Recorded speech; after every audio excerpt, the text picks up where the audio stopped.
darlings, how are you? I hope that you are well. Welcome to another broadcast of This Mind of Raquel. I am your favorite mermaid mystic, and I'm so happy that you're here. So today's video, I wanted to talk about God of your reality. Now, first I want to preface something because I think that this is what is very difficult. Do you like how I do that all the time? That's my way of adjusting my hair without moving my hand on it anyway. So I think what's important to stress is that oftentimes I think the biggest thing, that the reason that people struggle with manifesting is if you were like me and you came from a religious upbringing, that you're always inclined to, no matter what you do, until you change your beliefs, until you recognize that you are the God of your reality, will always struggle, especially if you have ever been in religion, which in our Western culture, I'm not quite sure, where you're coming from in the world, but I'm just speaking through my own experience and how difficult that was for me to basically that shattering of realization that I am the God of my reality. Now, this was something that I knew intuitively, and I do believe internally. And I even had my near-death experience, which I will share just briefly with you because I really want you to understand where I'm coming from and how I can help you to manifest and help you to recognize how you are the God of your reality.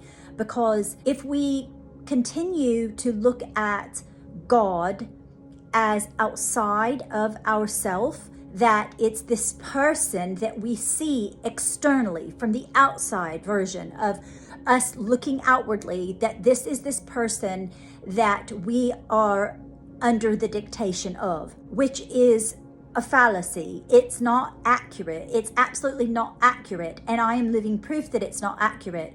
Now, let me preface the reason that I had my awakening was it was inevitable that I was going to have it, and it because of some circumstances that happened to me in 2014. Now, I won't go into that, not that I don't want to. I've shared it on my blog, so it's very much there.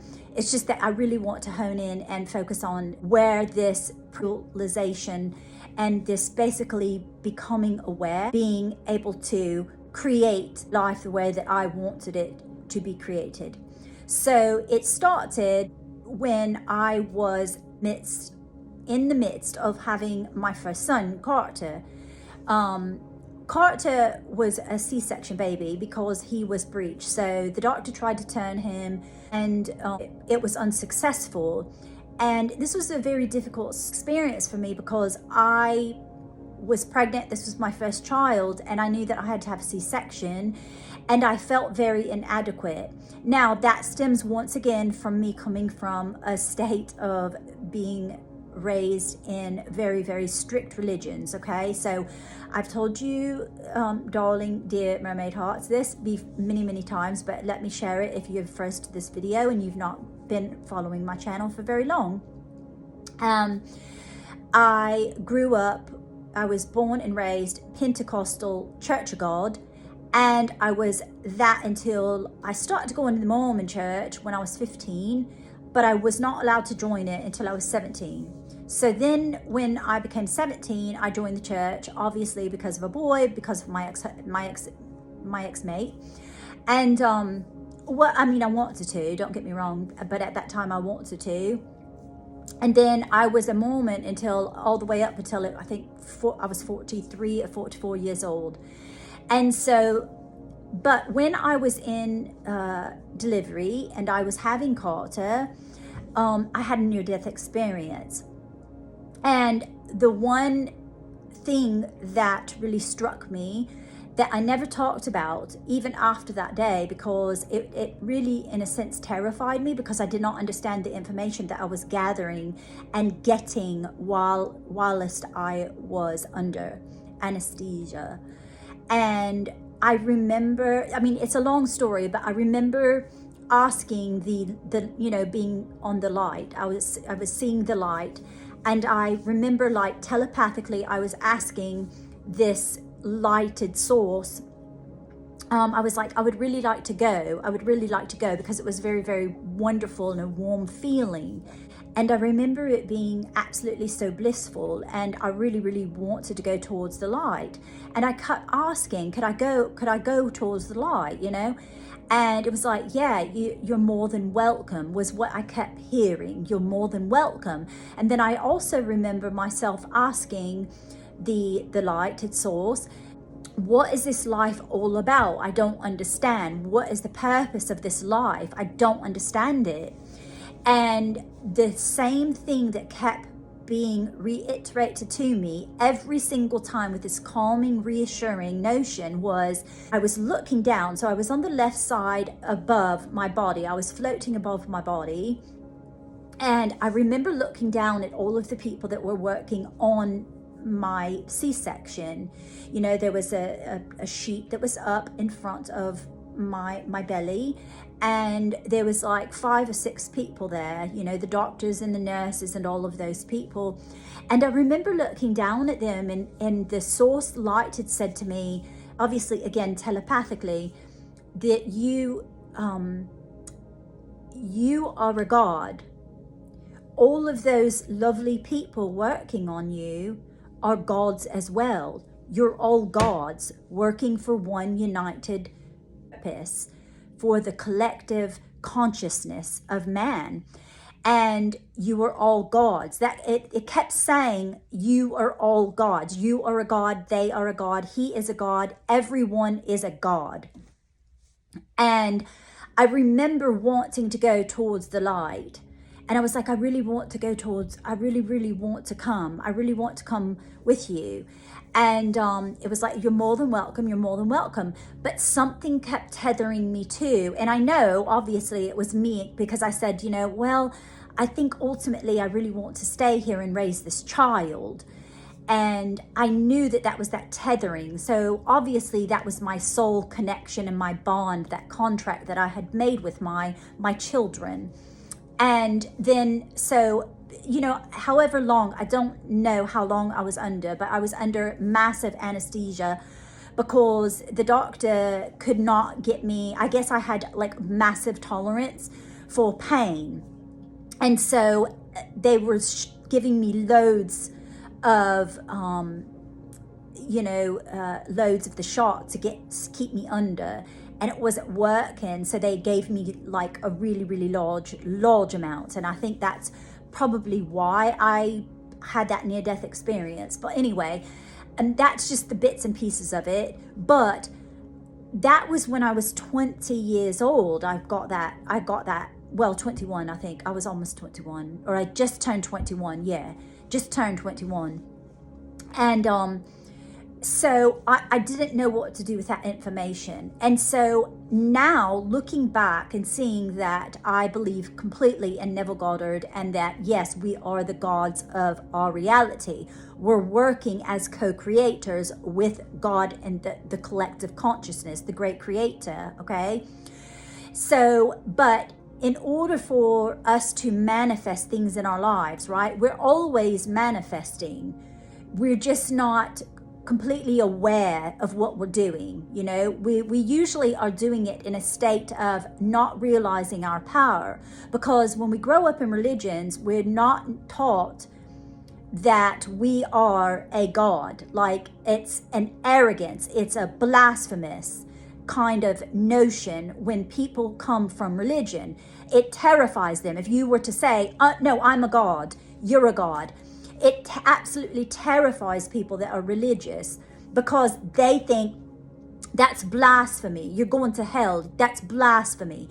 Now listen, in my mind, I understand women, especially women, but I understand people that are in religion, because I was also in religion. I was also the one that would burn The Secret and burn Conversations with God, or anytime anyone tried to bring that kind of information towards me, I would rebuke it because I felt it was, because we're taught with our belief systems that you're not supposed to do that. You're not supposed to dive into tarot, or you're not supposed to dive into astrology, or any kind of things that puts you in a completely independent state of mind.